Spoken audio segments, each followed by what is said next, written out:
Welcome back to Outside the System. In this episode, I interviewed John Marbach. John is a developer, growth marketer, and the founder of Encrypted Energy, a Bitcoin mining company in Maine.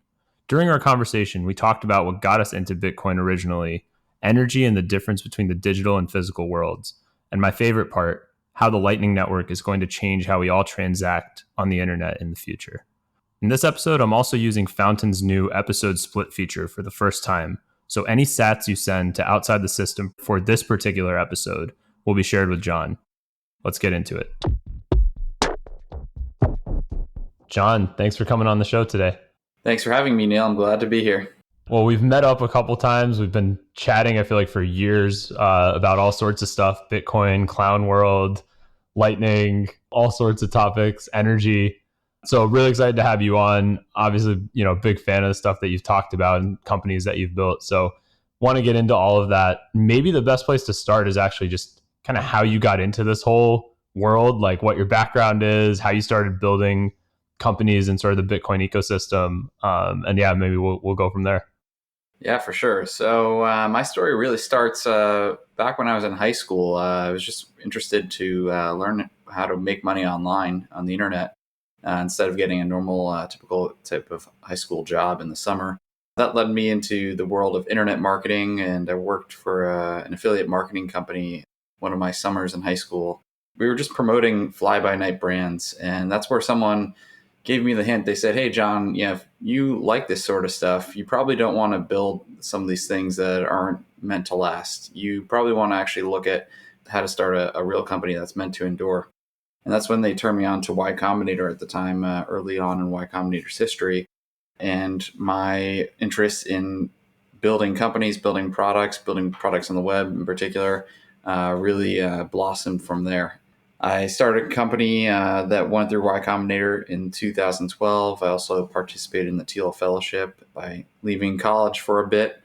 And during that time as well, I was introduced to the Silk Road, which kind of was my intro to Bitcoin, needing to find my way into bars to dance around the topic as an under 21-year-old.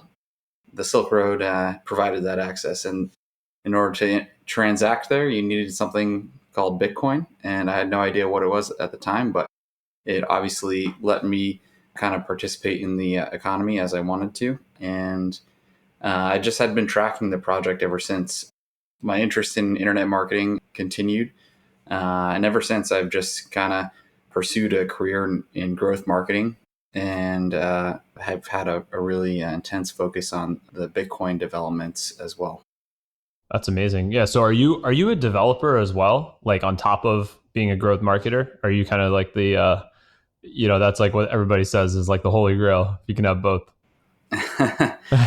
Yeah, I just sort of always looked at it like I have a very strong interest in making a business impact, but the way to do that, at least in today's economy, is really through code. It's where you can get the highest leverage, meaning you can do something today that just continues to repeat on and on and on through a script. And it's amazing how so many huge companies today, people joke about how developers are paid so much to write a simple Python script that does X, Y, and Z. But in reality, that's technology at work. That's the mechanization of a repetitive process. And so I've definitely taken that route as being a developer and growth marketer, and using code to drive business outcomes is sort of my shtick. I feel like it's almost a essential skill at this point to be a growth marketer. I'm kind of a similar background as well, where it's like I actually started off as a engineer, then went to the growth side, but it's similar observation where the leverage thing, and then also the fact that this is kind of how what's running the world, and so it's hard to grow that without understanding the pieces behind the scenes. You're kind of always operating at a disadvantage, and it's a great skill to have both.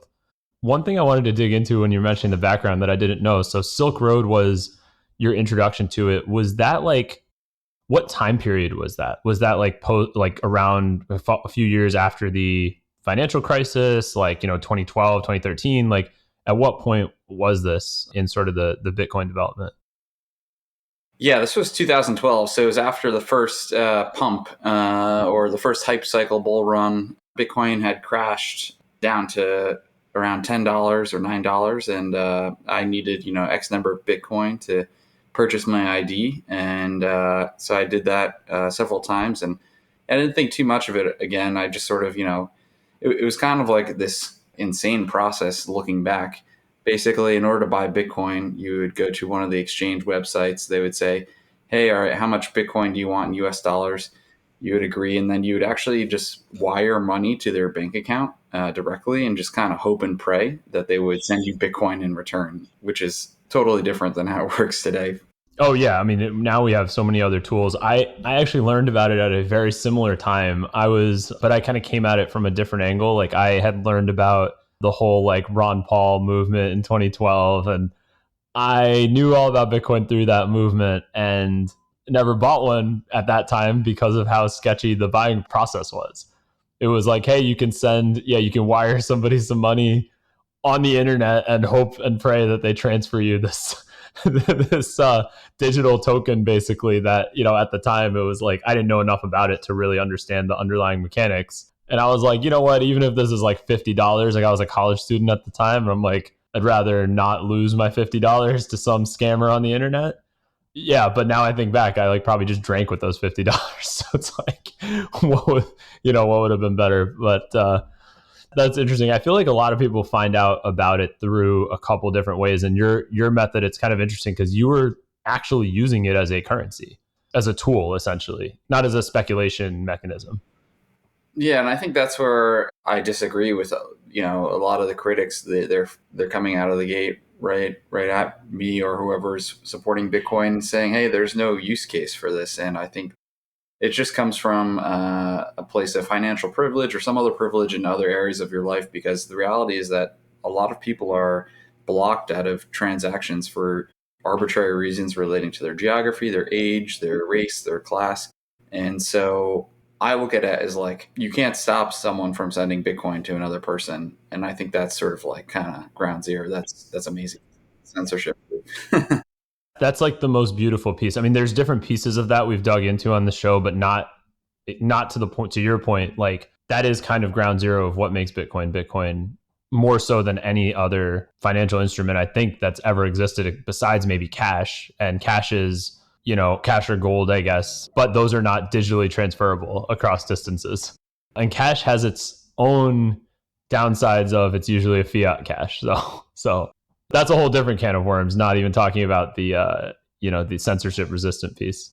Yeah, for sure. Yeah, the gold bars last time I checked weren't too easy to move from No. point A to point B.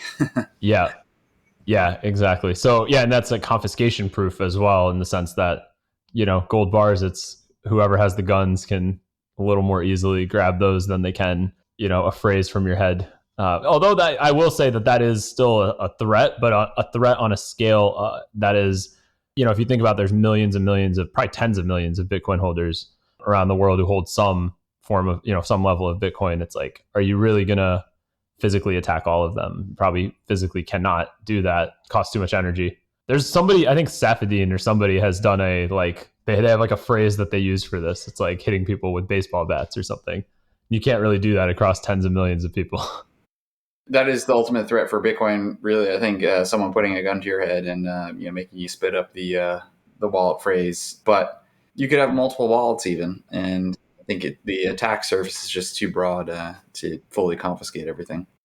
Exactly. So, okay, so like getting out of the background piece a little bit, like now moving to, there's a company that you started, I want to say 2019, but maybe it was earlier than that, called Encrypted Energy. That was is, a Bitcoin mining company. I know you and I have talked a bit about that.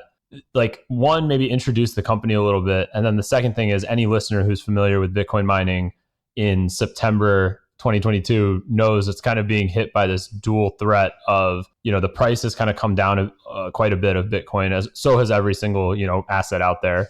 But then combine that with the cost of energy worldwide, less so in America, but it definitely has gone up in America as well. Cost of energy has risen, and energy is a key input of Bitcoin mining. So with that bit of background, maybe introduce encrypted energy a bit, and yeah, like how are you dealing with those kind of challenges and headwinds these days?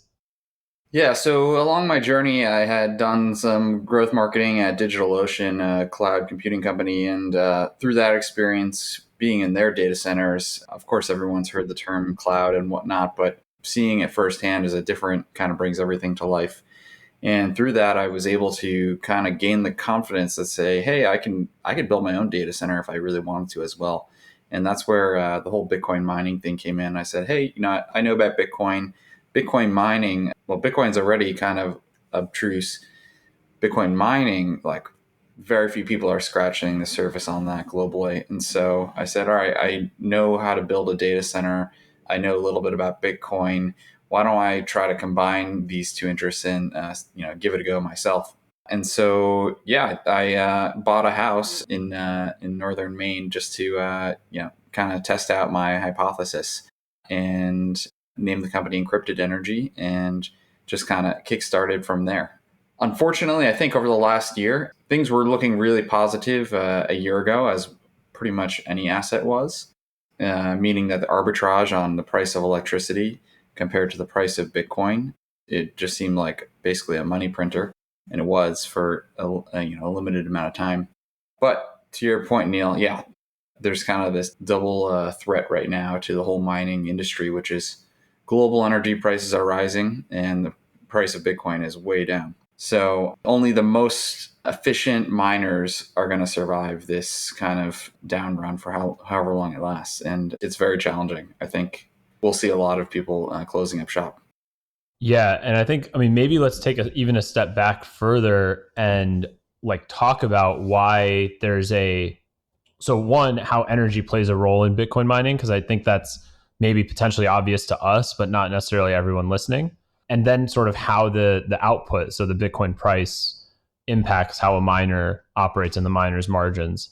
So maybe even just introducing Bitcoin mining would be a really good place to start here, because I think once it clicks for somebody that this is sort of how it works, then they see this dual threat and they're like, oh wow, this is actually not just really a problem for companies that have gone into Bitcoin mining, but also potentially from an ecosystem standpoint.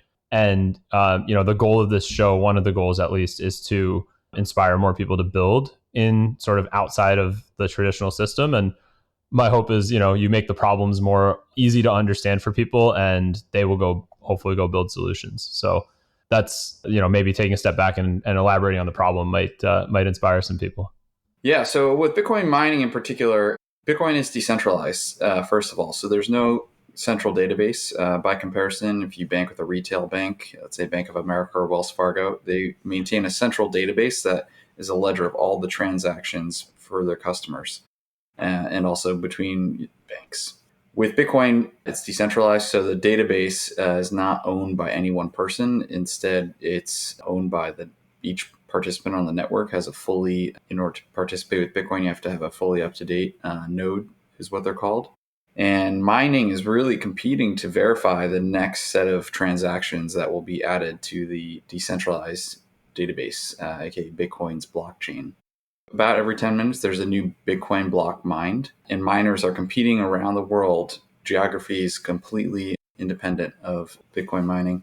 They're competing to produce the next block that contains new transactions that have been added to the network in the last 10 minutes or so.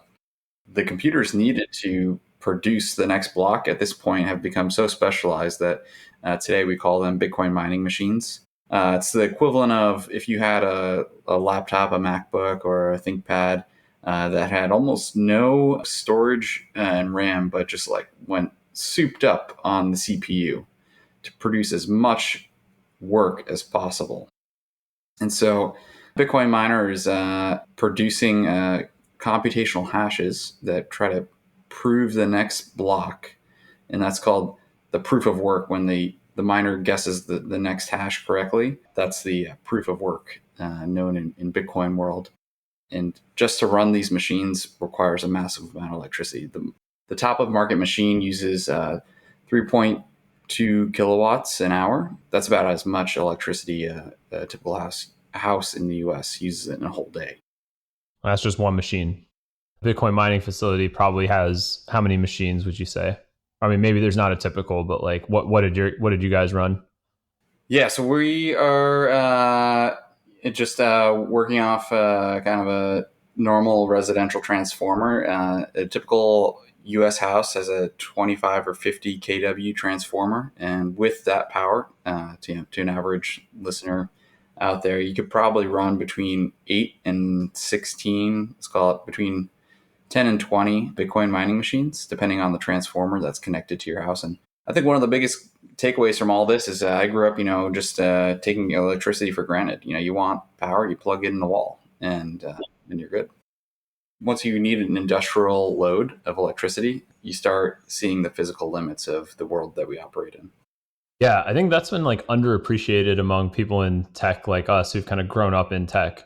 And you just kind of assume there's like this difference in the world of like atoms and bits. I'm not obviously the first person to talk about this, but it's, the in the digital world, right? There's a lot of things which are kind of infinite that you can take for granted and, well, effectively infinite. Maybe they're not truly infinite.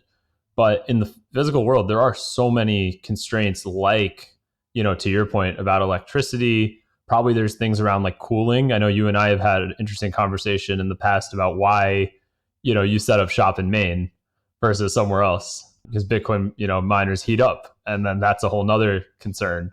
But these are things which, if you're just running code, you might not, you don't have to think about, because you have a sort of sandbox environment almost to operate in, versus, in real life, planet Earth has its own constraints that you have to live with.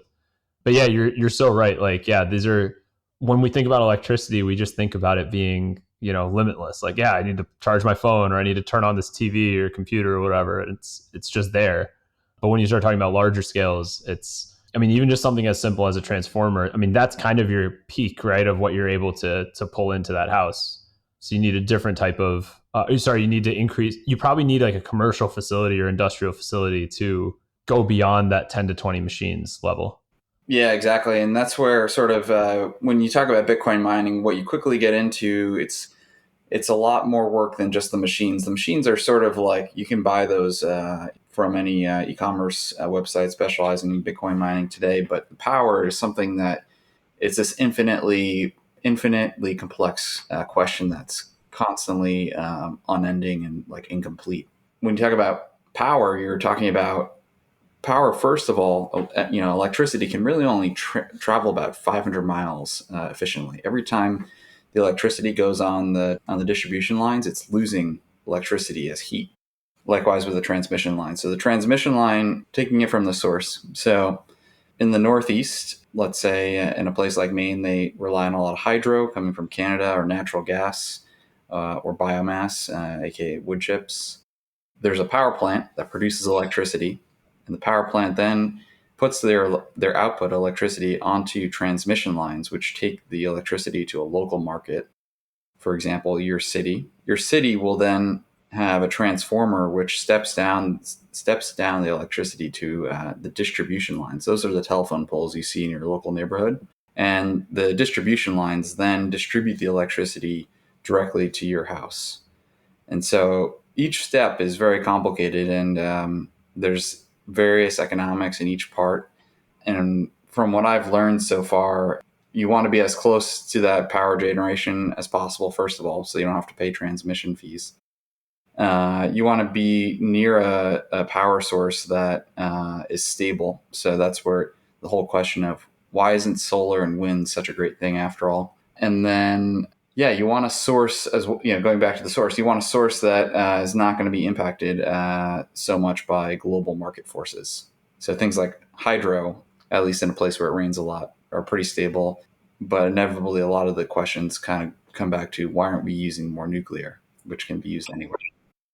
Maybe this is a little bit outside the both of our expertise areas, but why do you think nuclear isn't used more, given a lot of the green goals that are out there? And is it like a lobbying thing? Is it a education thing? Is it just sort of bad marketing? Sometimes I feel like it's just bad marketing. When people hear nuclear, they just picture a mushroom cloud, and and it's just one of those things. They need a new marketing agency. But exactly what you said, like if you dive into this long enough, that's the question that pops up, is like, hey, this is kind of a perfect solution. Maybe not perfect, but it's the better solution than a lot of the other current solutions. Yeah, nuclear does need a little bit of water for cooling, but still not that much. Yeah, I think the problem is it's just political support. And I think that's where anyone who kind of comes at world issues from the perspective of, I'm not interested in politics, it doesn't matter, it doesn't have a big influence, I think that they're wrong because just one issue like nuclear, it doesn't have, it would need bipartisan support in any geography, whether on the federal, municipal, or local level to actually see movement. And we just don't see any like advocacy groups actually succeeding. In fact, it's the opposite. The opposition is succeeding in shutting nuclear down. And so I think, yeah, it's a marketing problem. And I think what is kind of optimistic, though, is the nuclear on a more local level. So the city of Boise, Idaho, actually, they've approved a modular nuclear reactor, which it's really designed to power just like the immediate city of Boise rather than kind of like I was saying earlier, a 500-mile radius. So hopefully, smart cities will, or smart leaders in smaller cities will kind of bubble to the top and say, hey, if you live here, you'll benefit from a lot cheaper and more stable power.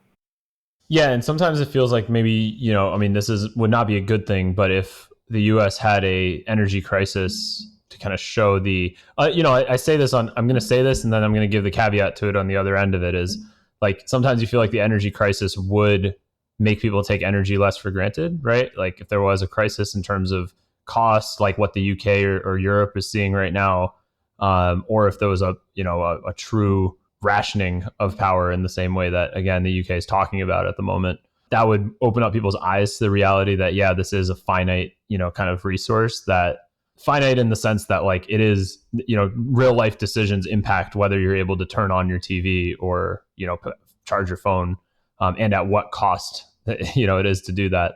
And I actually think it's not even about those things are probably even less of an issue than things like food transportation, heating and cooling, right? Like I mean, we take a lot of these things for granted, but like we live in a very controlled environment just with the fact that we have AC and heating, especially like, I mean, I don't know if you're still in New York, but it's like, New York in the dead of summer is an awful place to be outside in the real world temperature. And then in the winter, it's cold. And it's really nice to have heating and not be in that, below 32 degrees temperature all the time. So we kind of take that for granted. Yeah. And the caveat to the energy crisis thing is like, I do at the same time think if something like that happened, it would probably be spun as being the fault of like Bitcoin miners or something for why there's an energy shortage or energy got so expensive. So it's like good and bad. I feel like a crisis could actually make things worse too. Yeah, I think. I mean, we're seeing it, yeah, sort of in local geographies today. Like in California, there are shortages, and Texas has had its fair share of issues, but has been friendly with the Bitcoin miners to, get their help. Yeah, I think it's complicated. I think energy, kind of going back to the physical limits, it's like every 500-mile, area has its own set of limitations and supply and demand issues. So, I mean, even like Florida today, with the Hurricane Ian, the people in Fort Myers or Cape Coral, whatever, they could be, out of power for weeks. And that's sort of where it makes you realize like, hey, like this is electricity. We can't just take it for granted. We need to invest consistently into our infrastructure and focus on the solutions that are, actually reliable and affordable. So Boise is an interesting example. I didn't know about that. That's a pretty cool thing to see. And I wonder, I mean, maybe some of this too is just like emergent. Some places do a better job of it than others. Other people in other places see that and they say, "Hey, why aren't we doing that?" Right? And then they sort of copy it because it's working better than what they're doing. So some of this just might take time or be emergent also and just sort of play out in the results. Yeah, and I think, also it's easy to complain, but I think one of the things that kind of helps rationalize things is people are just acting in their own interest. So in Maine, for example, they voted down a transmission line from Canada providing clean hydro, but the transmission line, the endpoint was really in Massachusetts, and so the Maine voters were dissuaded by knowing that the electricity wouldn't be produced in their state, so it wouldn't create as many jobs for people in Maine. And I mean, that alone was like enough to, kind of turn down the vote. Whereas hopefully in the future, they'll like maybe be more publicly supportive of generation assets in state that benefit them individually. Yeah, I think on a long enough timeline, this will start making sense. It's like, I mean, it's kind of like, I mean, it's the same thing, honestly, with, let's probably won't spend too much time on this part because you and I could talk about this for probably 2 hours. It's kind of the same thing with like fiat money, right? It's like, if you were sort of in the space 10 years ago, you were saying the same things that are literally happening right now. And you could see it. It's not that nobody saw the stuff coming. It's like you could see it coming, but you needed the time, like long enough time span to actually see that emerge. And honestly, like who knows? Maybe this is just like there's one more cycle left before before things actually go where a lot of Bitcoiners think they would go. But it's just interesting that 10 years ago people were talking about this, but you sounded like a crazy person if you said this 10 years ago, and here we are 10 years later, and inflation is something that's in the news every second of every day basically, and it's hitting every single country. So it's like, yeah, Bitcoiners were talking about this a long time ago and nobody was taking it seriously. Going from that, what we were just talking about with the mining and energy, to something that I think actually is a lot more. So that was the negative part of our conversation. I think the positive part of our conversation, which I'm really super excited to talk about with you, is Lightning. So Lightning, I think, is, for those that aren't familiar, it's kind of, and John, I'm sure you can actually even explain this way better than me, but it's kind of like being used as an L2, level 2 of Bitcoin, primarily for payments, at incredibly fast payments as well as very low fee payments. So it's kind of facilitating commerce on top of the Bitcoin network versus sort of the standard Bitcoin network, which takes, as we talked about, 10 minutes for a block to clear, and maybe isn't as useful from a instant payment perspective, whereas Lightning is kind of built to solve that need. The thing that's super cool about Lightning that John has been talking about publicly a lot, and and John, please elaborate on this, is all the sort of business models that emerge from this sort of next level of technology of Bitcoin. And it isn't just limited to payments, which is, I think, the sort of eye opener, John, that I saw from your account recently, is just like, I started thinking through some of the implications as well. It sounds like you've spent a lot of time thinking about it, where it's like the infrastructure that's going to be required, how it impacts taxes, and where, nodes are routing. So yeah, maybe let's talk about Lightning for a bit. Like, what's exciting you about it? How are you thinking about it? And how does it actually shape the future in a positive way and solve some of the problems we've been talking about? Yeah, so if I were to go back in time and start with mining over again, I think I would start with the energy source. I would figure out how to produce energy cheaply and reliably. It's sort of everything we just talked about. And the reason is that because at that point you could sell, there's a ready demand for electricity in pretty much every place that has resident people living. So you could sell to the Bitcoin network or the people or in the businesses in the local area. But to do that, that's very capital intensive. To make a power plant, you need at least $10 million to kind of build even like a small scale power plant that produces, let's say, like 1 megawatt of energy continuously. Really solid business as far as the cash flow. Like, you can do it very profitably, but you need $10 million. And so coming from my perspective, I was like, well, how do I find my wedge into this Bitcoin world as far as a business without spending $10 million on a bet? That's where Lightning came in. I was like, okay, if we have energy prices in mining kind of really taking its toll in one area, Lightning, by comparison, is growing. This is really interesting. We have a new technology that's growing in a down market for an asset. That must mean that there has to be some utility there. There's no kind of other way around it other than someone really spoofing the numbers. And so Lightning is also capital intensive, but in a different way. You don't need $10 million to get going with Lightning. To get going with Lightning, all you need is a Raspberry Pi, frankly, a home computer, the laptop you may be listening to this podcast on. That's enough to run a Lightning node.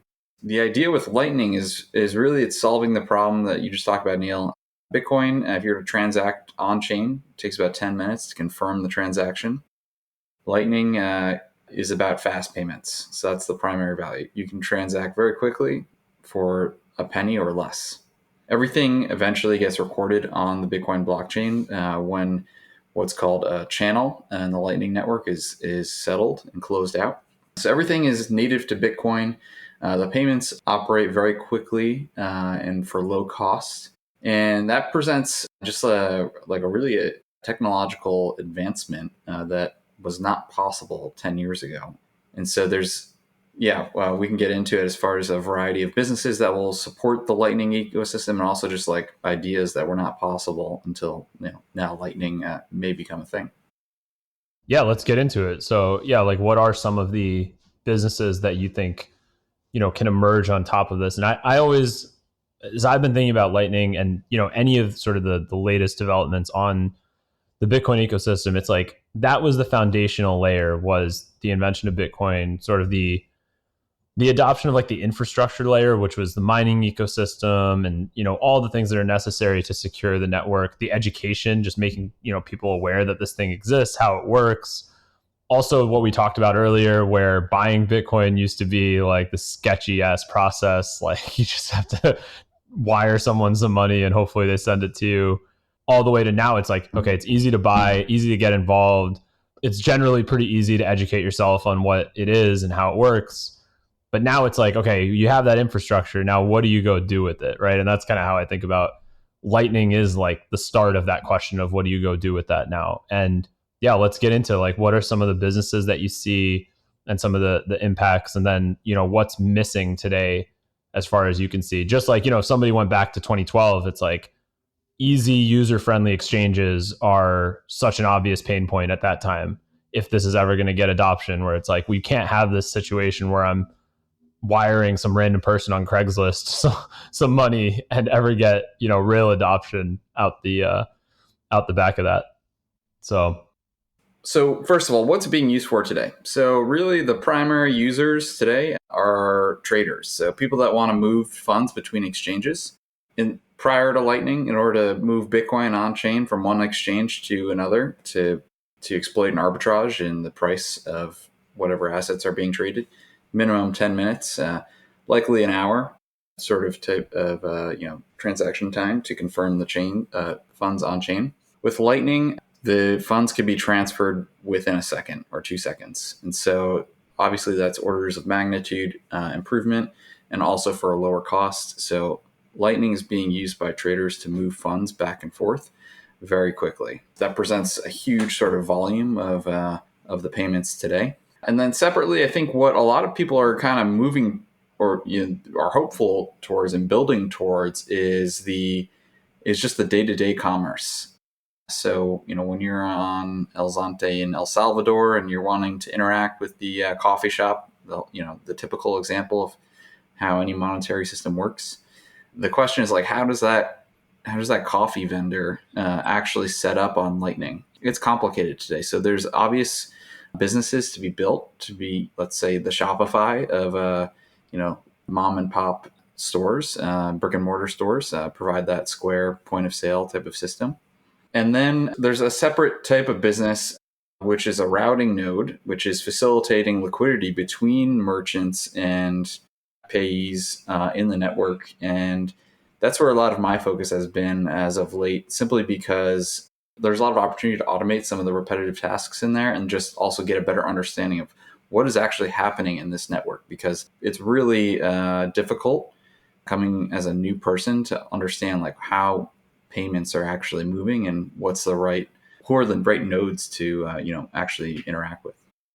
To your point about the Shopify for Lightning example, I was at a farmer's market in New York like a few weeks ago, and I noticed every single booth or table that was set up was charging extra money for credit card transactions, or they were giving a discount for cash. They were, the same thing. Net, it comes out to the same thing. That's because their margins, I'm sure, are getting squeezed. They don't want to have, if you pay with credit card, they're not going to see the money in their bank account for several days. It takes some time to settle. And the advantage of just getting cash is you get the money right now and don't have to pay that credit card fee. My thought immediately went to like, why isn't every single vendor here accepting Lightning? Like I would letting people pay with Lightning. I would pay with Lightning to every single one that was, accepting it.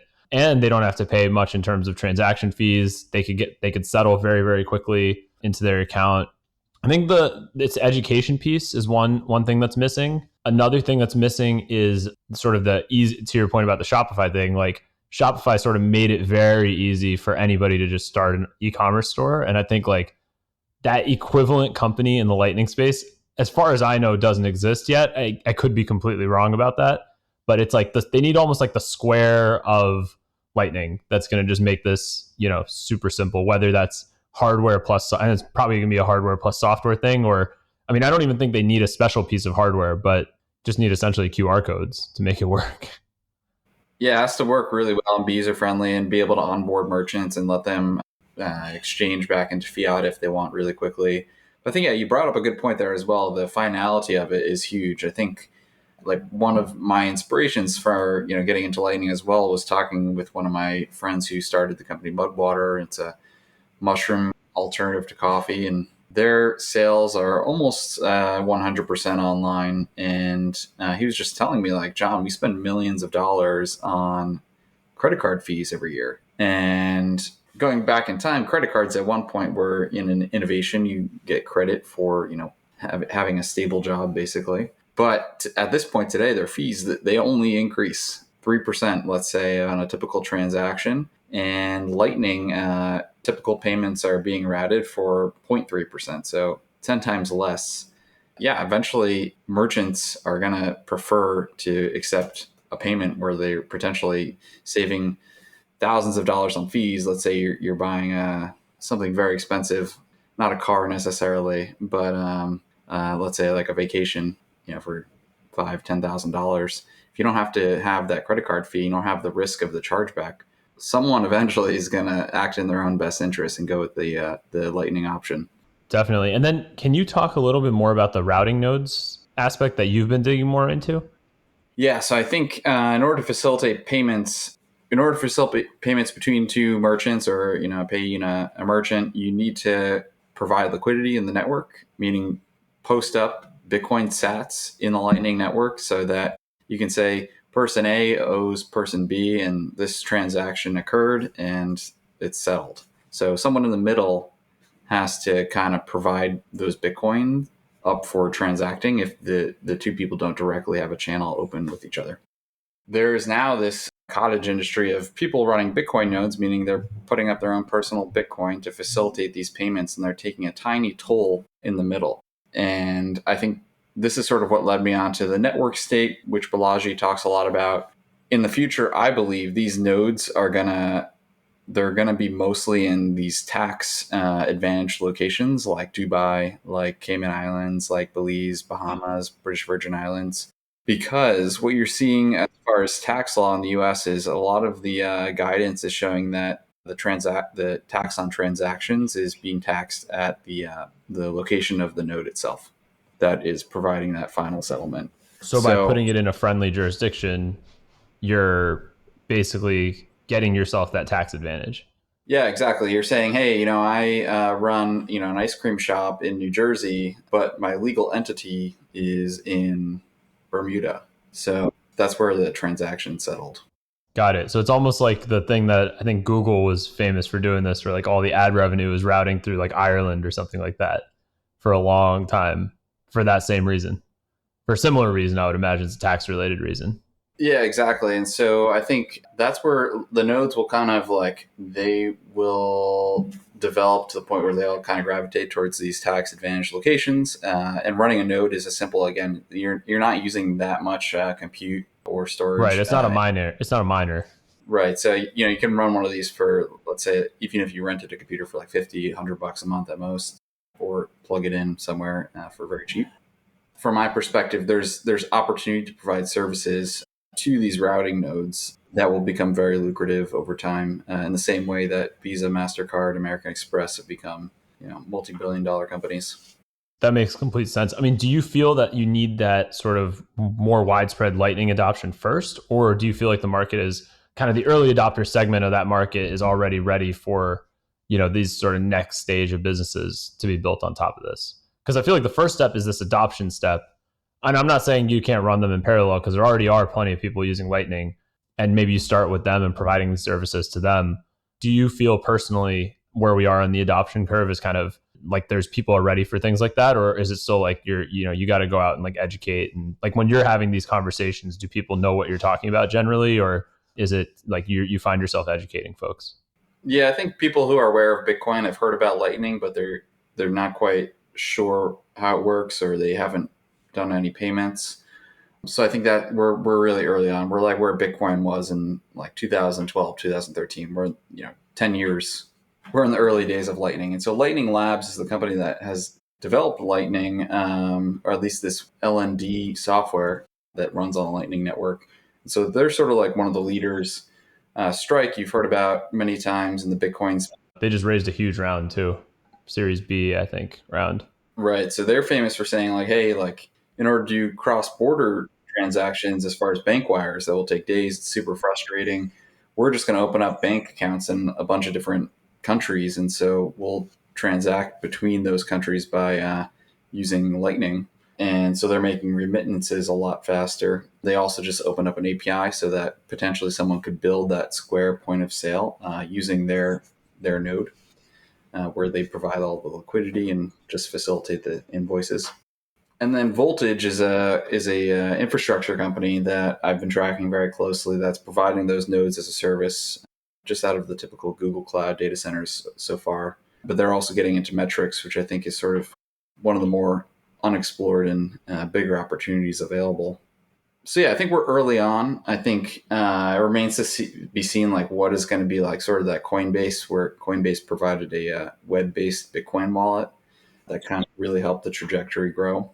And I think it's going to come down to people's own incentives when they say, hey, I can earn 3, 4, 5%, 10% yield on my Bitcoin with no counterparty risk. Why would I invest in a bond with a company that could go under if I could do Bitcoin? Yeah, absolutely. Yeah, and I think that sort of understanding is starting to become more apparent because I feel like when you were telling people about this, when every asset was going up, it was like, well, why would I not put it, into this asset that's growing at 20% a year, 30% a year, whatever. Or, the again, this is a topic, probably it's a whole separate podcast between us, but into some shitcoin that gives you 40% APY, but then loses, 80% of its value. People didn't see that when everything was going up, right? Because you don't think about those risks. And I think this sort of past 3 months, or probably 3 months, 3 quarters that everybody has lived through on the investing side, it's like, yeah, things don't always go up all the time. So thinking about counterparty risk and what you're actually buying makes a huge difference. But that's one complaint I do hear sometimes about Bitcoin, to your point, is, well, these other coins, I can earn a lot of yield by staking it, and I can't do that with Bitcoin. And so, yeah, you're right. Like as these use cases start becoming easier to use, you'll probably get that'll probably increase adoption as well. What about like use cases that are, and this is related to what I do even on this podcast. So we use Fountain for tipping, and we don't really monetize the podcast any other way. So Fountain is basically like a decentralized way for people to support their favorite podcasters over Lightning. And so basically you can either tip your favorite podcasters with something called a boost, or you can stream them value for every minute that you listen to the podcast. And that uses Lightning. And when I first saw Fountain, to me, it was like, oh, wow, like if you can actually stream value with very low fees, and very low, like, extremely low to the point where it almost rounds to zero, the things you can go do with that are just like, it's just like an exponential difference from what you could do without that. I mean, you couldn't do this model where I'm streaming or I'm sending somebody, 5 sats for every minute that I listen to their podcast, because 5 sats is like, I believe, way under even like a cent. You just can't do that with a credit card or like ACH or anything like that. It just isn't even possible. So it's interesting, like the use cases, whether that's even like, what are those called? Like microtransactions for unlocking like articles. What are some of the other sort of second order use cases that this sort of payments technology could enable, or you're already seeing in terms of other projects people are working on that maybe aren't as mainstream as Fountain, but maybe there's some other things that people have started or tried recently that are sort of second order innovation on top of Lightning? Yeah, I think a lot of it is just kind of typical consumer things like, pay for your time, pay to get access to my email inbox. Yeah, kind of unlocking things there. I mean, the average credit card transaction is about 60 US dollars. So you can see there that Lightning will likely win just because it will enable a lot of these digital transactions to occur at the lower end. I'm not exactly sure what will be the key use cases to unlock on the consumer level, but I do know like it's just going to invert a lot of things. So today, for example, if some payroll providers they provide the opportunity to get like your payroll 2 weeks in advance in exchange for paying, let's say, 1 to 2% of whatever your earnings are. Lightning will invert that. It will say like, hey, like you want to wait 2 weeks to get your payroll, like you can earn a bonus of 2% because we can guarantee that this liquidity is going to help the network facilitate X number of payments in between, and you can get paid more. That's really interesting. Yeah, so you can do both. It'll flow both ways, not just pay us and you will give you the extra liquidity or the liquidity faster. Just kind of like if you cash out from Venmo or something, right? It's like if you want to wait 3 to 5 days, it's free. If you want your money instantly, it's like 3% or whatever they charge. You're saying you could potentially invert that as like, hey, you want your money slower, we will pay you to do that. We'll pay more, yeah. Yeah. Like just keep it there like for a little bit longer. We're earning money on it, yeah. So I think there's going to be a lot of things like that. It really will probably most likely start with some higher end purchases that really kind of tip the adoption spear, where the credit card fees are just like absolutely, eating the lunch of some vendor. Let's say like at a jewelry store or something like that. Like they were sort of some of the first people to accept Bitcoin. I could definitely see that being the case. I mean, even B2B transactions I could see. Like for example, I mean one of my businesses, we try to take everything because it's a enterprise like we sell to enterprise, so typically it's higher ticket purchases, but one of our customers is paying us monthly and it was a big enough customer that it made sense to kind of carve out a special case for them. Normally we require it's like annualized, but and it's just a single ACH payment that we sort of require them to do. But this one customer, they wanted to pay by credit card. That was like a deal breaker for them to not be able to pay by credit card, and they wanted to pay monthly. It was a big enough customer that it made sense to do it. But every time they pay, it's a $3K a month transaction. And every time they pay, it's $90 of fees that I pay every single time. And it's like, it feels so dumb. It's like, why am I like, I'm paying them, I'm getting $90 less every single month than I would literally just for this payment to go through. But, sometimes you just have to eat it. But I would gladly rather give them a $45 a month discount to just pay me with Lightning. It's just, I would let them pay less and I would take a little less and, not have to pay the credit card company. Yeah, exactly. I have a renter at my house in Maine as well, and they insisted paying over check in the U.S. mail and everything. And I think my next step is like, hey, like I'll just save myself the headache, save you the trip to the post office if you just get a discount by installing this app on your phone. Yeah, I have a question though. How, like, so for example, like this sort of seems like an obvious next step on top of this infrastructure is like how well designed or is there a well designed app that kind of works with businesses on the accounting side of this? Because there's probably we made this payment, let's say we paid, 1 Bitcoin, for example, for this service. That price changes all the time and you have to report your earnings in dollars. So you kind of need to record that transaction with the current Bitcoin price at that time, at that moment in time, right? You almost need like an extra layer of accounting software. Is anyone working on that, or is that being built into existing accounting software? Or like, how is that ecosystem? As far as, I mean, if you don't know, that's fine too. Maybe it's an opportunity for somebody to build. I think it's an opportunity. I think accounting is a huge opportunity. The infrastructure for the nodes, authorization of the nodes, sort of like how you have some of these identity management companies today. Same thing with like access to your nodes in the future, metrics, understanding what's happening in the network in your node. There's a lot of opportunity. Yeah, and the sort of the Shopify thing. On that note, I actually think sort of the first companies to adopt this may be the mining companies themselves, the energy companies. If you have Exxon, they're mining in the oil field, and they start saying, "Hey, why isn't our retail business, benefiting from this as well?" It could be. That's really interesting too. Yeah. Yeah, and jewelry, to your point, jewelry is another interesting one because it's a high ticket item. There is actually a decent amount of online commerce with it, and people are paying with credit cards. So it's like an easy place for them to, probably offer some savings to the customer. It's like, hey, you pay with Lightning, get $100 off or whatever, and save themselves probably a few $100s in fees every time someone's buying, a 10K thing online or something. Yeah, they're acting in their own interest.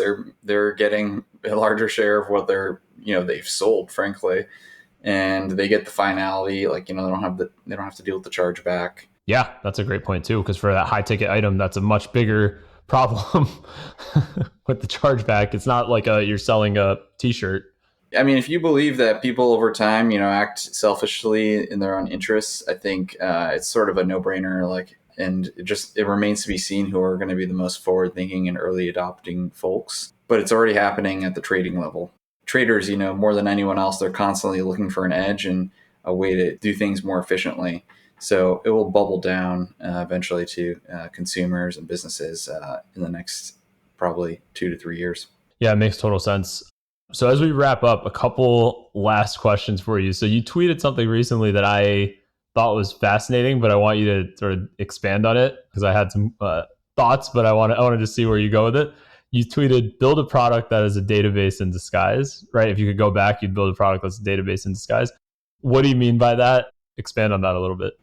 Yeah, I think sort of in the data world, there's a lot of a lot of people kind of saying that data has gravity, and sort of once you stuff data into somewhere, it's not going anywhere anytime soon. And look at companies like Oracle. Even Amazon was built on Oracle. Zoom uses Oracle as well. Databases, sort of from my experience, what I found, have kind of provided these extremely like lucrative, long-lasting, and enduring businesses. And so my latest growth marketing gig is at Grafana Labs, a company that provides dashboards that you can kind of monitor your systems in real time with. And one of the products we offer there is a database to host your metrics in, and it's wildly popular. From sort of my learnings, likewise at DigitalOcean, you kind of see, what's the most popular use case for these servers? Well, it's compute intensive databases that have a lot of stuff that needs to be stored in them. You look at some of the most highly valued cloud companies today, Snowflake at 50 billion, even in a down market, they're crushing it. And so kind of bringing all these things together intuitively, my response is like, well, maybe you don't want to build the database. So you don't want to like build, Postgres, MySQL, Redis, whatever, but you want to build the thing that manages the database that people, are getting some value on top of. That to me seems to be kind of like a killer combo that has resulted in a lot of really breakout companies. And Grafana is just one of the latest where they're effectively providing a managed database with a dashboarding tool on top. And then my last question is for people who are interested in starting to build on Lightning. What's the best place to get started? Maybe if somebody has some basic, they are a developer or they have some development skills, but they haven't built on Bitcoin or Lightning before. Like, have you found some good resources for people to get started? Or is it, are you just sort of looking on GitHub and seeing some repos people have built? Or is there a book that you found or a course or YouTube video? What are just some resources for somebody looking to get started? First of all, the last opportunity for businesses is education. If you build something that helps people do things with Lightning, you'll have a good business. So the enablement component. And then separately, I think Umbrel is sort of a great way to kind of plug and play. You plug the Umbrel in. That's what I have. That's what my node is, Umbrel. They'll make a lot of the setup pretty easy. Aside from that, I think there's a course at MIT on YouTube that provides sort of an overview of how Lightning works. And then, I think it's sort of like kind of the typical like Google search, Reddit, how to set up a Bitcoin node, Lightning node, GitHub, like, quick steps to send a payment using your node, that type of thing. And unfortunately, it's not super organized right now, but that presents opportunities to builders to, provide that service and make things a little bit easier for the people to follow. That's a great opportunity, actually. Yeah, for the sort of enablement layer to get people to be able to build. I almost find that's like a force multiplier in a way. And it's something that I think Ethereum and some of the other sort of crypto ecosystems have actually done much better than Bitcoin. And part of that's they're much more centralized. So that there's a bigger incentive to do that.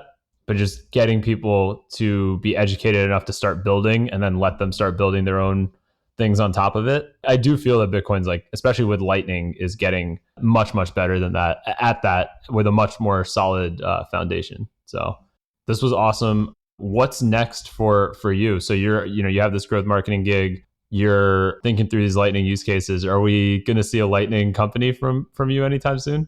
We'll definitely, keep doing the mining as once the price comes back up and, opportunistically there, but more focused on Lightning so far. I think you'll see something that kind of takes a lot of the learnings between DigitalOcean, Grafana, and says, hey, if you want to run a node in a profitable place and understand how to open channels efficiently and earn yield on your Bitcoin or earn fees for routing payments, this is the place where we're going to make that the easiest for you to understand. And so I would say, yeah, look out in the next 6 months. I think there's a really cool metrics tool coming down the pipeline, so you can get some understanding and insight into what's happening. Awesome. Yeah, I'm going to link to all the things you've been talking about in the show notes, so people have an easy way to access that. And yeah, once you have something to show, we can update the links in the show notes too. Awesome. Yeah. Thanks, Neil. It's really a pleasure to talk with you as well. You're always ahead of the curve, and appreciate, riffing on ideas with you as well. This was fun. And anyone who wants to support the show, as usual, you can go to Fountain or any other Podcast 2.0 player and basically boost or stream value to the show. There's something special with this episode, though. If you do send sats to outside the system for this particular episode, so whether that's a boost or your streaming value, John will actually receive half the sats as well. So this is a feature of Podcasting 2.0 where you can share the value with guests for particular episodes. I've never tried it before, but we're going to try it for the first time with this episode and kind of see what happens. So if you got value from all the things that John shared, consider sending some sats to whether it's streaming value or boosting the show on a Podcast 2.0 player like Fountain. John, thanks for coming on.